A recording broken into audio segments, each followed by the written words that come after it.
phone while making the tea and think about the lady I see every morning when I drink my first coffee of the day, overlooking the lake from my lounge window. I'm not sure why she's just popped into my mind. She fascinates me, and I wonder about her life. Always looking glamorous, immaculately dressed, even when walking her dog. She ambles along in a leisurely way, as if she has not a care in the world. So very different to me. I might look like I'm in control, but most of the time I feel completely stressed out. Always someone to call, to email, or to have a meeting with. Today, she was meandering along in flowery navy jewels wellies that look like they've never been through a puddle in their life, figure-hugging jeans, a cashmere jumper, which she seems to have in a million different colours, today's was powder blue, and what looked like a Gucci scarf tied air hostess style around her slim neck, and a fake fur gilet. At least, I hope it's fake. I wish I was less stressed. I love my job completely, but it's so full on. This promotion should mean a more office-based role, so I can cut down on the travelling. That should definitely take away some of the pressure I seem to currently work under. You never know what goes on in someone's life, do you? I wonder how she feels her day. Does she work? If she does, what job does she do? If she doesn't, what does she do with herself all day? Does she have any children, grandchildren even?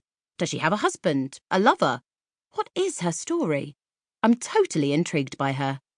Watching them walking together, her dog tucked closely into her leg, tugged at my heartstrings, and is still preying on my mind now. The way he looked up at her from time to time for her approval, and the way she smiled back at him, chattering away to him. He sat for a treat along the way, and she laughed and said something to him before she handed him one. I wonder now what she said.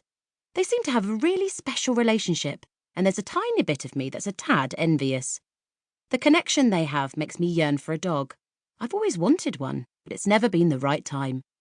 I'd love a true companion to share my life with, someone to go home to at night after a hard day, to babble away to, and who loves you unconditionally. Someone who doesn't care if you have a spot on your chin or if you're in your gym jams or don't have your lippy on. Most people would say that should be a person, a boyfriend, partner or husband. But after what happened with Jamie, I think I'd be better off with a dog than a human. However, with all the white furnishings in the apartment, I don't suppose my landlord would even consider me having a dog. And with my hectic career, it wouldn't be fair on a dog either. It's too much of a commitment right now, especially as this promotion is in the bag.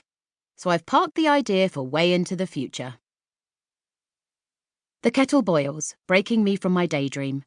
I pour the water over the tea bags in the pot and take a deep breath before picking up the tray and making my way across the main office, trying to balance everything as I knocked on the door to Celine's office and opened the door with my hip.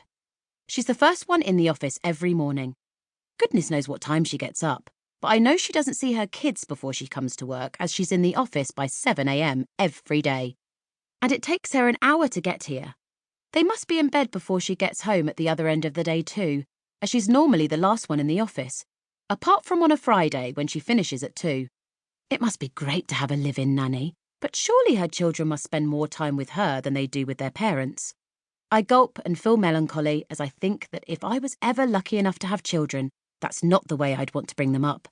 I'd want to be the one who walks their children to school, holding hands and chattering as we walk up the street.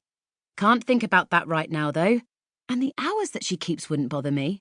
For the last few years, it's not as if I've had anyone waiting at home for me, even though it might be nice if there was. So perhaps it would take some of the pressure off her a little too. It was just a great solution for everyone. Celine looks up from her desk as I walk in, and I notice that a frown crosses her brow, then disappears as quickly as it arrived, before she stands to greet me with what appears to be a nervous smile, not her normal cheery composure. Perhaps she's had a bad night's sleep. Madison, darling, good morning. Come, let me take that tray from you. She places the tray on the coffee table and invites me to sit while she pours the tea. Madison, you've worked here now for many, many years? She sits on the sofa directly opposite me and sips her tea. Just over 12, actually, Celine. Wow, doesn't time fly? She smiles at me, and I realise that she's starting to look old, with the start of wrinkles around her eyes and frown lines that I haven't noticed before. You've shown such a sterling commitment to the company over the years, and we couldn't have asked for a better ambassador for the business. You've brought in millions of pounds of revenue over those years. I smile at her, so happy that